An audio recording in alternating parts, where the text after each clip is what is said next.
You're watching Fox 45 in Baltimore. Now live from TV Hill, this is Be More Lifestyle. What's up, Baltimore? I'm Brandy Proctor, and this is Be More Lifestyle, live from Studio B at Fox Baltimore. Meteorologist Amy Aronson here with us today, along with motivational speaker Eric Rittmeyer. Good morning, everyone. Let me tell you right now. Well, more people are using dating apps like Tinder, Bumble, and Hinge, but they're not looking for dates. They are looking for friends.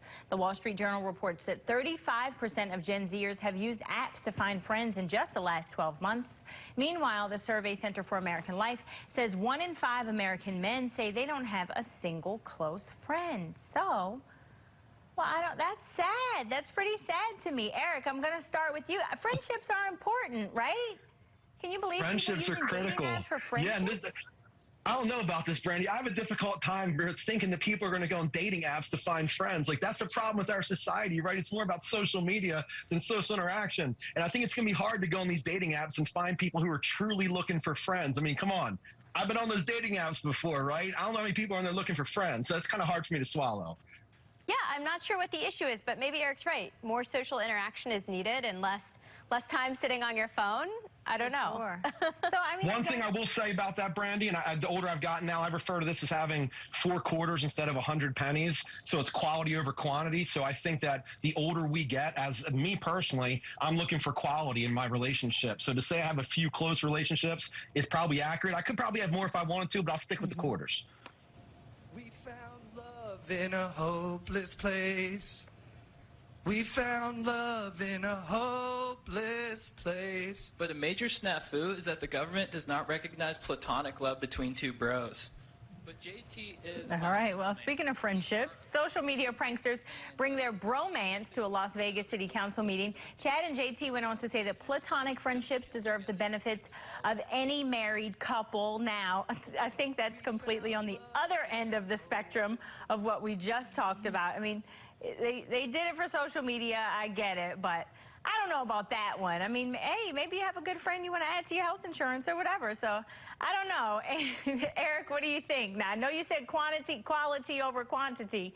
You have any quality bromance that you think need to go in front of the council? I do. I found quality bromance on Tinder. Come on, Brandy. No, this is, I love these guys. They've been doing a little tour, because when I first saw it this morning, I'm like, wait a minute, this is an old clip, because I saw them before. I love these guys. It's just the epitome of what this should be, right? Not so serious, goofy, silly. Everybody smiles when they see that. Everybody laughs when they see this. I love these guys. I think they're awesome. Girl, you look good, want you Vax that thing up. You's a handsome young brother, want you Vax that thing up. You heard that right. Rapper Juvenile wants you to Vax That Thang Up. Its remix to his 1999 hit Back That Thing Up was done in partnership with BLK Dating, a dating app for black men and women. And when I first saw this, I thought it was a joke, and then I really listened to it. I love it. I love it. Now, I'm telling my age, because that song, that was from my heyday for sure, but I love to see the remix. I love that he is trying to encourage people, and it's catchy, and I can't get it out of my head. Eric, that's your song now, I know. Girl, you look good. It took me back, right? Because I'm like, I remember it too. I go back to the day. I love it's got a click to it, got a ring to it. I'm an outlier on this. I personally am not a fan of the vaccine. I'm sorry, I'm just not. The song gets me. I like it. It's all cool. I understand what they're trying to do.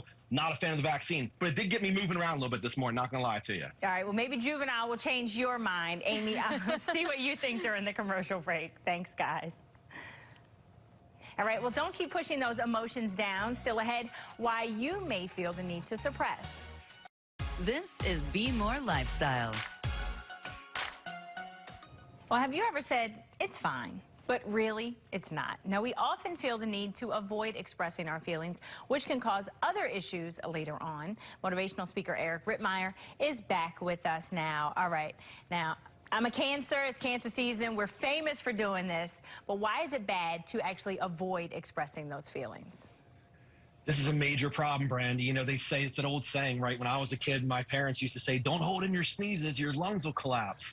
It's the same thing with emotions. We have to recognize that emotions are person dependent. So what we're feeling is okay. 100% of our feelings are okay. It's how we respond to those feelings that's critically important. We have to start teaching our kids and teaching society these are healthy ways to express how you feel without being angry or getting upset or ruining relationships. So it starts with letting people know it's okay to feel. And that's the thing. Why do we think that it's not okay to feel? Well, for a lot of people, especially men, it's viewed as a sign of weakness, right? So as kids, we're raised to hold it in, to suck it up, buttercup. You can't show those emotions. You can't be vulnerable. The issue is it wrecks people internally. There's an old saying that says anger is an acid that causes more harm to the vessel in which it's stored than to anything on which it's poured. So when we hold things in, we can't properly process it. It wrecks us internally. It also wrecks everybody around us because we can't tell them how we feel. We're too afraid to speak our mind. For sure. So how do we overcome it? How do we get other people to kind of overcome it? Yeah, this is difficult because it starts with acknowledging it, right, Brandy? So it's like, as adults, we want to teach our kids some tips for how to express their feelings. But a lot of times the adults don't even have training on it, right? So it's like, I'm trying to teach you something I don't really know anything about. It starts at home, and it starts with letting our children know that everything they feel is okay. There's nothing to be ashamed of. They can cry, they can get upset, they can yell, they can scream, but it's how they react to all these things. And it's all about giving them tips for expressing the way they feel. It's easy to do. I love it. That is something I try to do with my 4-year-old. I try to not, oh, don't cry. Don't. It's like, nope, I understand why you're upset. I get it. So is there anything that you can do if you kind of see someone else doing this, though?